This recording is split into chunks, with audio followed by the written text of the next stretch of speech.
Welcome to Family Basics 101. I'm Dr. Bruce McClure, and as we begin a 5-part series entitled Men, simply Men, we will begin by talking specifically about a working definition. What does the term men or males or man really mean? And then secondly, we will talk about man as a God-man. Third, we will talk about man as a husband. Fourth, we will talk about man as a father. And finally, we will talk about man as a family healer. So throughout the week, 5 parts. First, the definition of man. Secondly, man as a God-man. Third, man as a husband.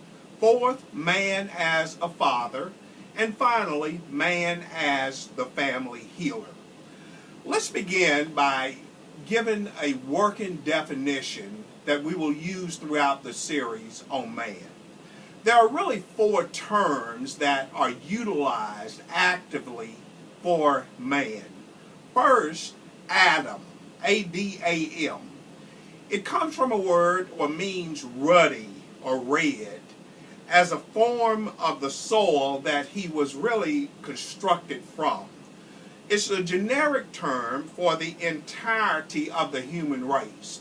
So when you talk about man, we're talking about that which is ruddy, that which is from the soil, and generically used, it addresses the entirety of the human race.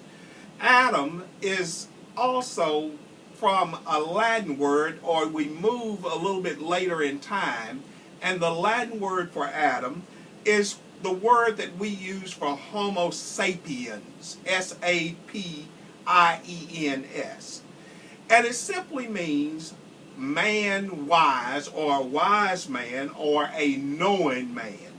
The word human is derived from Homo sapiens. So when you have humos, or human, it comes from homo.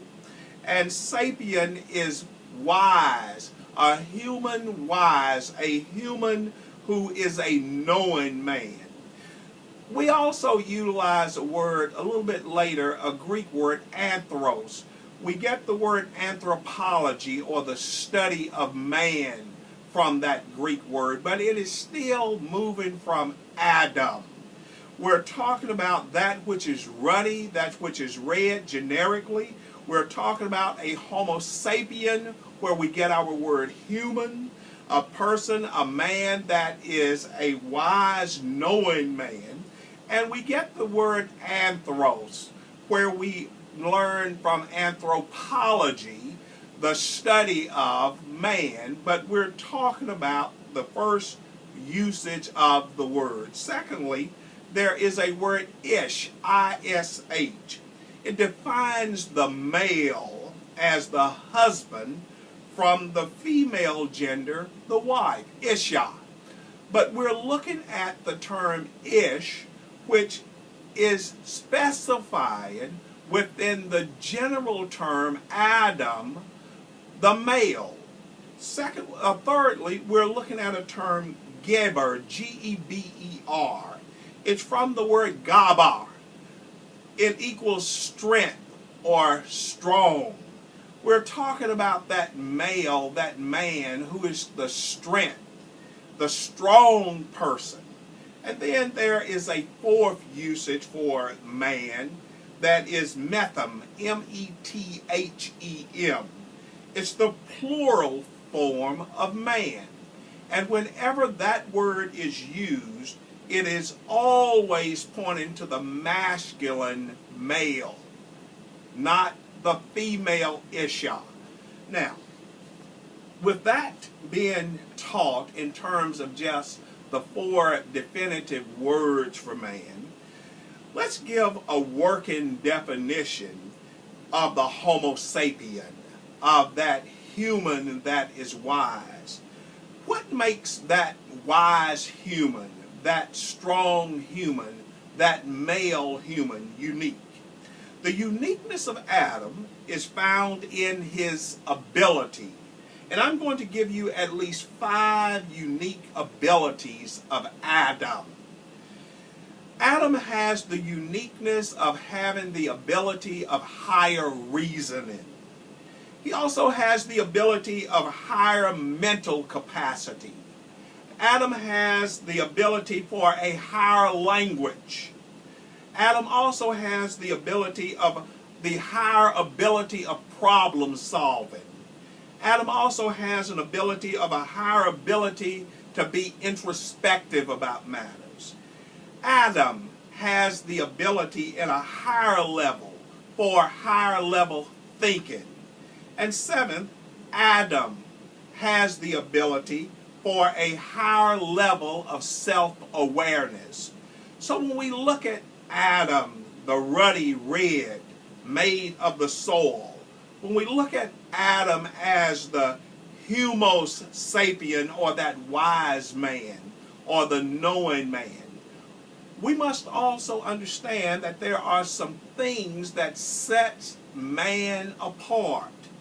Reasoning, mental capacity, language, problem-solving abilities, the ability to be introspective, and a level of thinking that is superior to all of the other creation, and a higher awareness of other developmental issues that we will talk about as we progress through the series.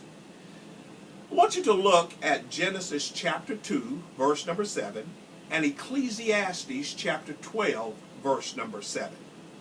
In Genesis 2, verse number 7, "And the Lord God formed man of the dust of the ground, and breathed into his nostrils the breath of life, and man became a living soul." So you see the components of man talked about by his Creator. The Lord God formed him from the dust of the ground. That's the Adam. That's the ruddy red. And he breathed into his nostrils the breath of life.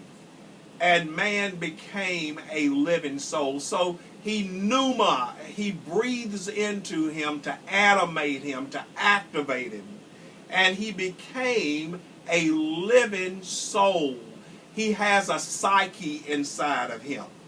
In Ecclesiastes 12, verse number 7, "Then shall, at the end of man's life in this earth, then shall the dust, the Adam, the formed ruddy portion, return to the earth as it was, and the spirit, the pneuma that animated him, will return unto God who gave it." So summarily, in Ecclesiastes 12, verse number 7, the body, the dirt, the soul, the psyche, the reasoning, the thoughts, that continues on, and the spirit, the pneuma, the animated energy, once the body ceases, then the spirit that activated the body is no longer needed. It returns back to God. And once that pneuma is no longer in that person, life in this body as Adam ceases. I want you to return to class tomorrow, prepared for us to talk very specifically about what man was really put in this world to do. We're not just here to be Adam. We're here as a representative of God, and we'll talk very specifically about that on tomorrow. I'll see you back in class again tomorrow. Don't be late, and don't skip class.